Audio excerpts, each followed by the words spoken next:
अरे आप कौन होते हो बोलने वाले? मुझे म्यूजिक डायरेक्टर ने गवाया है। म्यूजिक डायरेक्टर बेचारे हीरो और सिंगर के बीच में बेचारे दब के, ये मैं कहना चाहूंगी। मैं समझ गया। एक समय था दिनेश लाल जी मुझे बैठ के गवाते थे, उनकी पहचान बनी थी निरहुआ, सटल रहे, चाहे सरसों में हाँ, इंटर कैलू, सब इंडस्ट्री खत्म होती जा रही है और इंडस्ट्री में दो ही नाम बच गए, पवन खेसारी। तो ये जो नाम लेने का समीकरण है, ये जातिवाद होता है, क्या ये चीज सही है? भोजपुरी बहुत ही मैं तो इस बात से बहुत दुखी होती हूँ। क्या बोलूं, म्यूजिक डायरेक्टर भी बेचारे अनसिक्योर कि अगर मैं उनकी बात न मानूं तो मुझे फिल्म से निकलवा दिया जाएगा। ये सब जो होने लगा ना सर, तो भोजपुरी फिल्म की जो गर्दिश है ना, वो डाउनफॉल होती चली गई। यही सब कारण। तो बोलते थे अरे यार बहुत बढ़िया गोले बड़ी, हमार गानवा नीचे हो जाए, एक आज काम करो, ये जो वेरिएशन बनू बहुत ज़्यादा बेसी हो गई। अरे आप कौन होते हो बोलने वाले? मुझे म्यूजिक डायरेक्टर ने गवाया है और मैंने अपने टैलेंट को भी दिखाया। कभी कभी मैं बहुत ऐसे गाने मैंने गाया जो नोट्स में कि हमरे बालम, मुझे बताया नहीं गया, मेरे में टैलेंट वो मैंने किया। तो उस समय तक म्यूजिक डायरेक्टर कॉन्फिडेंट रहते थे कि नहीं यार क्या बात है, अच्छा गाइए। लेकिन कुछ ऐसा समय आया कि म्यूजिक डायरेक्टर बेचारे हीरो और सिंगर के बीच में बेचारे दब के, जो ये समय की बात कर रही हैं, ये समय हाँ, जब गर्दिश जब होना शुरू हो गया तब की बात कर रही साली उड़निया वाली, जिसके अंदर जो भी मेन गाने तो बहुत सारे गाने को कैची चला गया मेरे गाने में। लेकिन मैं सभी दर्शकों को शुक्रिया अदा करना चाहूंगी, सभी ऑडियंस का, सभी फैंस का, सभी लिसनर्स का, कि वही कटी हुई लाइन हिट हो गई, वो हिट हो गई। वही लाइन कितना काटेंगे आप? जब आप किसी के टैलेंट को काटने की कोशिश करेंगे ना, तो धीरे धीरे धीरे धीरे धीरे तो वो डाउन टू अर्थ खत्म। मैं समझ गया आपकी बात। हाँ, आप यहाँ डाउनफॉल तो होना ही होना है। मैम तो नहीं, आप अपने काम से ज्यादा किसी और के काम में घुस गए, हाँ, उसके टैलेंट को आप रोकने की कोशिश करी। हिंदू सोनाली कहाँ रुकने वाली है? मेरे ऑडियंस मुझे कहाँ रोकने वाले हैं? और आज भी देखिए, जो फिल्म में जो मेरे गाने को जो कट करते थे, उस फिल्म में हीरो रहे न रहे, मेरे गाने हिट होते चले गए। तो ये जलन जो है ना, बहुत ही खराब है। और ये मैंने कुछ सालों के बाद देखना शुरू किया, ये मैं कहना चाहूंगी। मैं समझ गया। एक समय था दिनेश लाल जी मुझे बैठ के गवाते थे, अब वो भी सिंगर थे, हाँ, उनकी पहचान बनी थी निरहुआ, सटल रहे, उनसे उस गाने से उनकी पहचान हुई और उनको लाया गया फिल्म में हीरो के तौर पर। मैं भी उनसे तीसरी के गेस्ट हाउस में मिली थी। हाँ, तो वो मुझे कहाँ जेबा राजा नजरिया लड़ाई के से जब मेरी उनसे मुलाकात हुई और जब वो हीरो थे और जब मैं गाती थी, मुझे बैठ के गवाते थे। एक प्रेम के रोग भइल जिसमें वो हीरोइन बने थे, वो बैठ के मुझे वो गाना गवाते थे। वो दिन था, चाहे सरसों में इंटर कैलू, सब बैठ के मुझे गवाते थे। वो भी दौर हमने देखा। और एक दौर ऐसा भी देखा कि अगर मैं गा के चली गई, बहुत बढ़िया गा दिया, तो वहाँ पे कैंची चला के दूसरा सिंगर हीरो निकल जाते। निरहुआ जी से कभी नहीं हुआ? नहीं, ऐसा कभी नहीं हुआ। तो इस चीज का इंडिकेशन मैं साफ कर दूं क्लियर पे, ये मैम जो बात कर रही हैं, ये बात कर रही हैं भैया के साली उड़निया वाली फिल्म में जितने भी गाने हैं, गोर गोर देहिया पे धनी रंग चुनरिया, उसके अंदर जो फीमेल की आवाज है वो मैम की है। और मुझे तो याद भी नहीं रहते थे। छपरा एक्सप्रेस एक फिल्म आई थी, खेसारी जी की लाइफ की सबसे बड़ी फिल्म थी उस समय की, सुबी शर्मा के साथ। तो उसमें गाना है जवनिया जोड़ीदार खोजता, उसमें आवाज मैम की है। तो मैं अगर आपसे पूछूं, इंडस्ट्री खत्म होती जा रही है और इंडस्ट्री में दो ही नाम बच गए, पवन खेसारी। इन दोनों आदमियों को क्या मैसेज देना चाहेंगे इस पॉडकास्ट के माध्यम से कि ये अभी से भी वो चीज ना करे जो ये अभी तक करते आए हैं?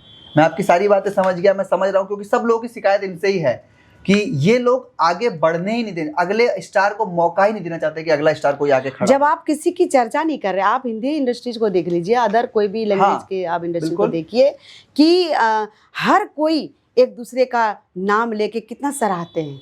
ठीक है, कितना सराहते हैं, बिल्कुल। तो ये टीम वर्क है, कहीं किसी में जलन नहीं है। आप में वो टैलेंट है, दुनिया देख रही है, तो मैं भी बोल सकती हूँ कि आप में वो टैलेंट है। अगर मैं ना बोलूँ, इसका मतलब मेरे में जलन है। बिल्कुल। तो ये कहीं न कहीं, अगर हमारी भोजपुरी इंडस्ट्री तो बहुत ही छोटी है, बोलते इंटरनेशनल नहीं है, इंटरनेशनल दर्शक बहुत बड़े हैं, इंडस्ट्री छोटी होती है, छोटी होती चली गई, बहुत बड़ा है।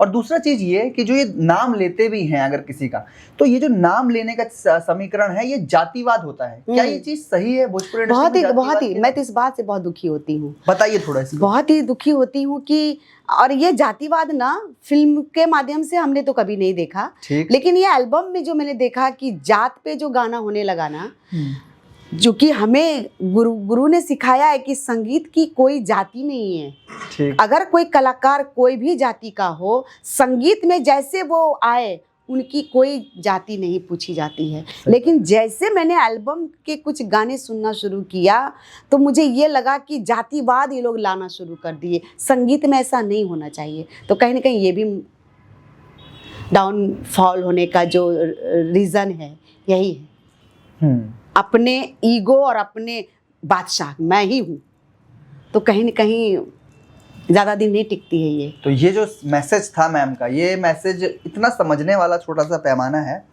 कि हिदायत देने के लिए तो नहीं, लेकिन जितने लोग भोजपुरी को वल्गर कहते हैं वो पहले तो भोजपुरी की प्रतिष्ठा को समझे। दूसरी चीज़, जितने लोग भोजपुरी के बाहर से भोजपुरी पे कमेंट करते हैं वो भोजपुरी पे कमेंट करने से बढ़िया है कि अगर आप इसको सुधारने का दम रखते हैं तो आप अंदर आके बोलिए। और तीसरी बात, आप किसी अच्छे मंजे हुए कलाकार का नाम एक समर्पित स्टेज पे ले सकते हैं। क्यों? क्योंकि अगर किसी इंसान को उसके सही काम के दौरान रिकॉग्नाइजेशन नहीं मिले या फिर उसे वो सही पहचान नहीं मिले तो शायद वो धुंध जो होती है वो एक असली टैलेंट को दबा देती है। हाँ बिल्कुल। इंदु सोनाली जैसे लोग, इंदु सोनाली मैम का अगर लाइफ जर्नी आप देखेंगे, हमने तो अभी कुछ छोटे सा भी एक इनका करियर के ग्राफ का एक पन्ना खोला है, अभी बहुत सारे पन्ने बाकी हैं और मैम ने बता दिया कि सब चीज़ें होती रही हैं। और जो अभी ट्रेंडिंग में है और जो लोग मुझसे सुनना पसंद करते हैं, हाँ, वो हो गया और ये के चांद जैसन हो गया, फिर लेटेस्ट अभी 1 मिलियन तो बहुत सारे लाया हूँ मैं, हाँ शर्मा गेरी, ये सब बारे में पूछिए, फालतूगिरी मत पूछिए। वो लोग फालतू नहीं, अब इनको हटा देते हैं। मैं जानते क्या होता है ना, मैं आपको बताऊं, आप तो सीरियसली तौर से आप पूछ रहे हैं क्योंकि भोजपुरी फिल्म इंडस्ट्री गर्दिश में चली गई है। इन लोगों के जो कुछ ये खासकर 2 ही इंसान का सबके जहन में नाम आता है फिल्म का दौर गर्दिश में जाने के लिए, भेजने के लिए, खेसारी और पवन। तो अब मेरा पहला सवाल, भोजपुरी फिल्म जगत और भोजपुरी एल्बम जगत 2 अलग अलग चीज़ें हैं, स्टार्टिंग से चलती आई है।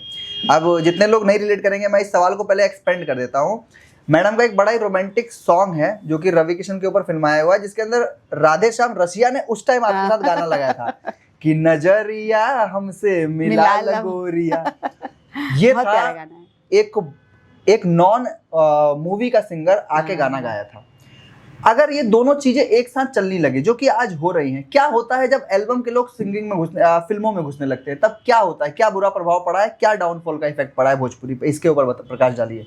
नहीं, जहाँ तक सिंगिंग की अगर बात है तो अगर ऑडियंस अगर कोई सिंगर की आवाज़ एल्बम के माध्यम से सुन रही है, पसंद कर रही है, तो अगर वो फिल्म में अगर एक आध गाना उनसे गवा दिया जाए तो पब्लिक सुनती है, ऑडियंस सुनती है, क्योंकि उनके भी फैंस हैं और उनके भी ऑडियंस हैं, तो गाना सुनती है, इसमें कोई शक नहीं है। अगर बढ़िया से गाया जाए तो, क्योंकि फिल्म का गाना है और फिल्म के गाने को फिल्म के तरीके से अगर उनसे गवा लिया जाए तो दर्शक सुनती है।